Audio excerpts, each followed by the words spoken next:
what's up, what's up? It's Raging Crow, and I'm here with Rocket Brown Man, and I had an idea to do a video, so he had no choice but to do it with me. And it's time to get down. Actually, if you haven't noticed by now, we're big Sonic fans. No, you liar. I like Crash Bandicoot, a.k.a. Wally the Willy the Wombat. Oh, God. I happen to be a big purveyor of the Bubsy series, okay? That's not Thank even you very much. That's not even funny. But yeah, over the years, Sonic has evolved for better or worse. For worse! For worse for a lot of the characters. In fact, for a majority of the characters, for the worse. And why we're here is to talk about what makes a Sonic game important. And what we really wanted to discuss for this particular video was character development. Development. The development of all the characters and why you loved them, why you hated them, why you wish they'd die, i.e. Silver, and, so on and so forth. So right now we're going to talk about the first four main heroes: Sonic, Tails, Knuckles, Amy, the original OGs of the Sonic universe. Before there was ever Blaze the Cat, Silver, Shadow the Hedgehog, and Big the Cat. Now, I think it's important to talk about Sonic's original just character back in the 90s. And to do that, I actually do have his actual original bio. He was 16. Strong points were his running speed. He could exceed Mach 1. His weak points was he can't swim and he's impatient. And he likes moving fast and music. He hates the word slow and he hates tears. Yep, that's kind of it in a nutshell. But for such a small description, it really doesn't delve into that. It actually explains a lot about... Yeah, that's what I was going to say. For such a small description, it actually delves into the psyche of Sonic very well.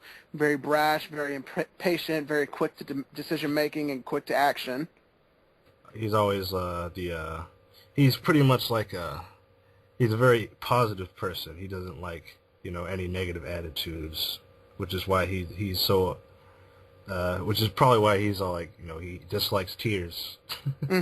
But it's kind of interesting to see what the original character was meant to be versus what he became now.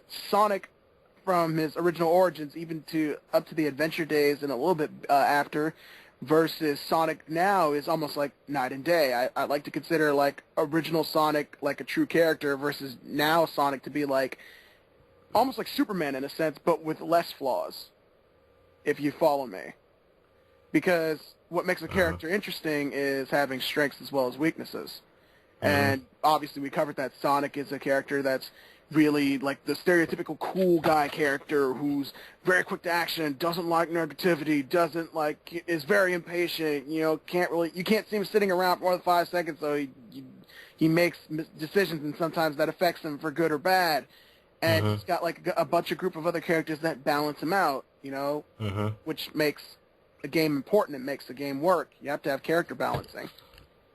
And Sonic then versus Sonic now is Jesus. Well, I actually would like to comment on that. Like, one thing I could appreciate is that there was a constant, you see because unlike other video game characters where their abilities, like, one time they're like Superman, and the next game, they can only take one hit and die. Sonic always had, and I'm not just talking about character, but actual abilities, he had a constant, you saw a constant improvement of what he can do. Yes, yes. Like, his skills always were getting slightly better over time. And his actual, like a durability and strength. Like, keep in mind, in Sonic Adventure, he had to go supersonic to fight Chaos. And in Sonic Generations, he could do it right off the bat. Yeah. Yeah, no, and that's fine. His actual development as a physical specimen is bar none great. I have no complaints about it. It's just the fact of his personality and his character has been completely oversaturated. Yeah. They're kind of like stereotypes of stereotypes at this point. But in this case, Sonic has got the stereotype of having every character stereotype, but like only the good aspects. Yeah. Sonic is incredibly smart now, so he doesn't need Tails. He's What super was awesome fighting man who has no weaknesses. No possible loopholes in his contracts, so to speak. So he doesn't need a Knuckles. He doesn't need an Amy. He doesn't need an emotional core or anything like that. He's got everything and loses nothing. yeah. So instead of Sonic having a team of characters that support, He just has a gang of damsels in distress. exactly. Like Tails is a damsel in distress. Knuckles is a retarded damsel in distress. Amy is a psychopathic damsel in distress. All of them need rescuing. All of them are hindrances. And the way the characters have been written now, you hear the cry of the fanboy saying, "We don't want other characters. We just..." But that's what made Sonic, like Sonic. You had other characters that kind of played off of his personality and his abilities. So when you're saying get rid of the characters, it's kind of like you're rid of a major aspect of a game. Yeah. Like, prime example, let's just talk about the dynamic duo themselves, Tails and Sonic. What would you say was Tails' counterbalances to Sonic to make the dynamic duo work? Well, one thing I think it's important to look at like Sonic as early as Sonic 2, because even in the game, I think that kind of, like, just playing the game, you kind of got a hint of Tails' personality. Like, notice, like, every time, like, Tails doesn't mimic Sonic perfectly, but he's always constantly trying to keep up with them. Like, even if he, like, falls or gets hit, you'll always see him fly back, and that kind of helped him, like, what's the word I'm looking for? Develop him a little bit? Yeah, develop him as, like a faithful sidekick. But in a sense where later on, he developed into more of, like, an equal. Yeah. I'm just saying with Sonic 2, I thought that was cool because you didn't even need you didn't even need to read a manual to get Tails' personality because you saw it in the game. Right. And I thought that was cool. In the early games, there's no dialogue or anything like that. So when you see Tails sort of doing things that Tails would do that Sonic can't do, you kind of get this aspect of, okay, Tails is not just some asshole that just follows Sonic around. He's not your average player too, Luigi. Exactly. Like, he has a plane and he can fly it and catch Sonic midair falling from space. He can fly Sonic around to fight Robotnik in the Marble Garden Zone boss. What's it, not Sky Sanctuary, but what's that level in Sonic 2 where he's flying him around in the ship? Sky Chase? Yeah, Sky Chase. It's like Tails has a set list of skills. And also his personality is, as it was developed later on, when they actually had, like, dialogue and emotions and a script and shit, Yeah. He was more of the voice of reason when it came to the Sonic team. He was always that kind of character who was like, let me talk things out, let me be the reasonable guy, because Sonic will go out and do something retarded and not think something through. Not saying that Sonic's retarded, but the fact that Sonic does not take more than 5 seconds to think about something before he bursts off onto the scene. So, Tails being the leveler, Tails being the brains of the outfit. The fact that he had to bust Sonic out of jail kind of...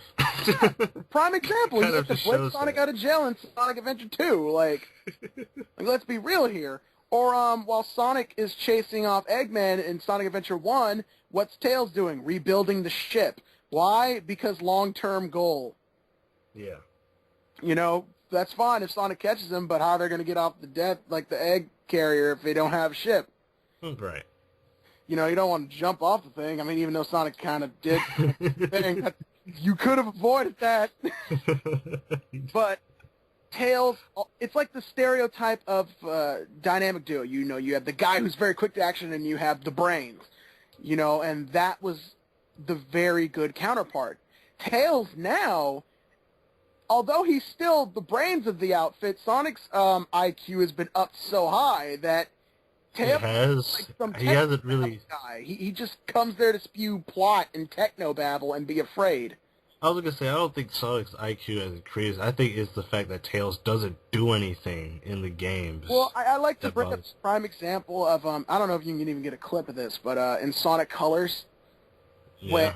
Tails builds the translator, Yeah, no, he builds the but translator. after that you've already destroyed 2 generators, so the translator was kind of pointless. Yeah, but that had nothing to do with just Sonic being smarter. It's just that he actually went and And did I something. investigate anything that glows. That's Mm, it may not be smarter, but it does mean that Sonic has a sense of danger quicker. I honestly thought when he said that. I thought immediately of 06. I just shook my head when I heard that. Like, I really did. It's almost like it becomes one of those things where it's like when you hear that when in later games when you hear Tails saying "Let me help," you're just like, "Help how?" Like in '06, when you first meet up with Tails, he's like, "Let me help." Blah blah blah blah. It's like the only thing he did in that game that I could think of that was helpful Open besides a gate. that and play decoy, Yeah. which I don't know how they would confuse Sonic for Tails. I mean, Tails is slow as shit in that game. But his character's been completely written off as just some technobabble guy who's there to expose plot. Like, another problem to why Tails' character doesn't work and why I think people are sick of the side characters, which I love Tails. Tails I works. never. I don't think I'm sick of it. I just want them see. I wanted to see them used in a proper Oh, no, not manner. you, because you and I, we know. We know. Because we've seen Tails grow as a character. And you might not believe this, people who are listening to this. You might not believe that Tails has ever grown as a character. But let's just take the prime example of Sonic Adventure 1 to 2. Adventure 1, in the beginning, he's all like, I want to be as good as Sonic, blah, blah, blah, blah, blah, blah. You know, the stereotypical, I want to surpass my mentor mentality. And that's fine. Hmm. Till in the end of Sonic Adventure 1, he saves the entire city himself. Yes. Sonic Adventure 2, he takes the leading role, and we talked about this. He breaks Sonic out of jail, Jail. He built a fake locates. Chaos Emerald, so he pretty much concocted the plan to blow up the Eclipse cannon. Yeah. He Fought located the Robotnik pyramid. hand-to-hand combat with their robots, Yeah, I located don't even the think. pyramid. I was gonna say Eggman and Sonic never duke it out at all. It was Tails and Eggman. Yeah, and that was awesome. I mean, and I think by story canon he won, didn't he? But Eggman kind of snuck off.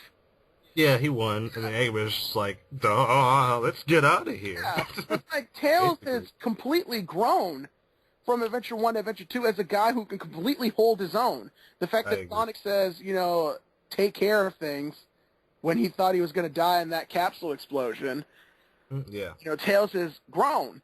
But later on in the games, Tails has slid down. And I really think Sega should take note of the way they write their characters. Because Mm. a sidekick is only as useful as you make them. Right.